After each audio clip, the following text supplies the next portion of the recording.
પોરબંદરના ખારવા સમાજ પંચાયત મંદિર ખાતે સમસ્ત બારગામ ખારવા સમાજની ખાસ બેઠક મળી હતી. આ બેઠકમાં આગેવાન કાંતિભાઈ બાદરશાહીની સમસ્ત બારગામ ખારવા સમાજના પ્રમુખ તરીકે સર્વાનુમતે વરણી કરવાની જાહેરાત કરવામાં આવી હતી.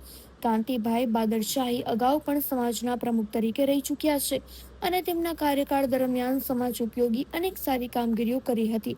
તેમના અનુભવ અને સમાજ પ્રત્યેની નિષ્ઠાને ધ્યાને લઈને પંચ પટેલો, ટ્રસ્ટીઓ અને આગેવાનોએ ફરી એકવાર તેમના નામ પર સર્વસંમતિથી મોહર લગાવી હતી. નવનિયુક્ત પ્રમુખ કાંતિભાઈ બાદરશાહીએ સમાજનો આભાર માનતા જણાવ્યું કે સમાજે ફરી મારા પર વિશ્વાસ મૂક્યો છે. શિક્ષણ, આરોગ્ય, યુવા ઉત્કર્ષ અને સામાજિક એકતા માટે હું મારા અગાઉના અનુભવ સાથે બમણી તાકાતથી કામ કરીશ. આ પ્રસંગે ઉપસ્થિત સૌ આગેવાનોએ કાંતિભાઈને શુભેચ્છા પાઠવી સમાજના વિકાસમાં સંપૂર્ણ સહયોગ આપવાની ખાતરી આપી હતી. સમગ્ર સમાજમાં ખુશીની લાગણી ફેલાઈ છે.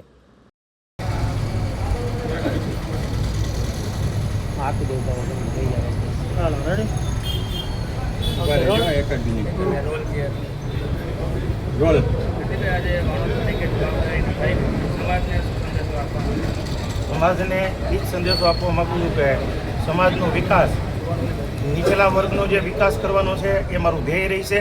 એમની ઉત્થાન કરવાનું કામ હું પૂરા જોશથી અને લગનથી કરવાનો છું. માછીમારોના ઘણા પ્રશ્નો છે. માછીમારોના પ્રશ્ન સરકારમાં કેવી રીતે રજૂઆત કરશે? અમારી એક ટીમ બનશે. એ ટીમ ગાંધીનગર જઈને રજૂઆતો કરશે. જ્યાં જ્યાં કરવાની રજૂઆત થશે તે કરીને અમે બધા જ પ્રશ્નો સોલ્વ કરવાનો પ્રયત્ન કરીશું. ઓકે, રેડી, હાલો. Okay, roll. આજે નવા વાણોની વરણી થઈ છે. તમે 5 વર્ષ જવાબદારી નિભાવી છે. શું કહેશો? તમારા 5 વર્ષ કેવા રહ્યા અને લોકોને શું કહેશો અને ખાસ કરીને સમાજને શું કહેશો? આજે મારું ટેન્યુર 5 વર્ષ જે હતું એ આજે અમારા તરફથી સરસ રીતે કાર્યરત રીતે મારા સંપૂર્ણ થયું છે.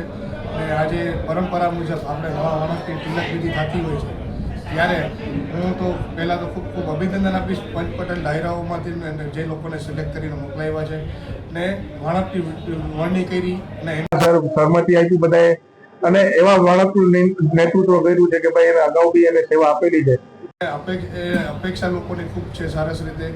અને જે અત્યારે સમાજનો જે માહોલ છે એક તરફથી એકતાનો સંદેશ પાઠવવામાં માંગીએ છીએ અમે. અને સમાજને ક્યારેક કોઈ ખોટી રીતે ના ઓલું થઈ જાય એના માટે કરીને અમારા જે અંતઃપ્રયાસ હતા એ અમે સફળતાપૂર્વક અમે કાંતિભાઈને જોઈ છે. અને મારા તરફથી કે સમાજને પણ ક્યારે જરૂર પડતી હોય છે ત્યારે મારે જવાબદારીના ભાગરૂપે એ મારી જવાબદારી મને સોંપી હતી. એમાં મેં મારી રીતે શિક્ષણના કાર્યમાં, રમતગમતના ક્ષેત્રમાં, આરોગ્યના ક્ષેત્રમાં જે મારા વચન આપ્યા હતા એમાં મને દરેક જગ્યાએથી દરેક 18 વર્ષને જે મને કામ કરવાની જે હિંમત બતાવી હતી અને એ જ રીતે આપણે આશીર્વાદ આપ્યા હતા જેથી કરીને મારા જે 5 વર્ષના જે ટેન્યુર છે એ સરસ રીતે મેં બતાવ્યા.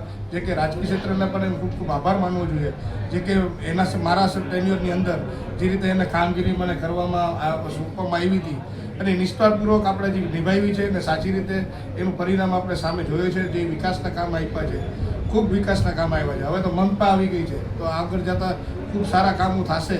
તો એવી એક અપેક્ષા રાખીશ બધાને કે સમાજને આ જે કંઈ ડાયરાઓની પ્રક્રિયા પતી ગઈ છે તો સાથે સાથે સમાજ દરેકને સદબુદ્ધિ આપે અને સાથે આપણે જ્યારે પણ વાણસને પણ જ્યારે જરૂર પડે કે અત્યારે સમાજને જરૂર પડે ત્યારે મારી તરફથી હું 24 કલાક હાજર છું અને સમાજમાં કામ કરતો રહીશ અને કામ કરવાના મદદરૂપને સમાજને કઈ રીતે આગળ દિશા આપવી એનું આપણે આગળ જતાં આપણે વાણસની સાથે ચર્ચા કરીને આપણે વિચાર કરશું.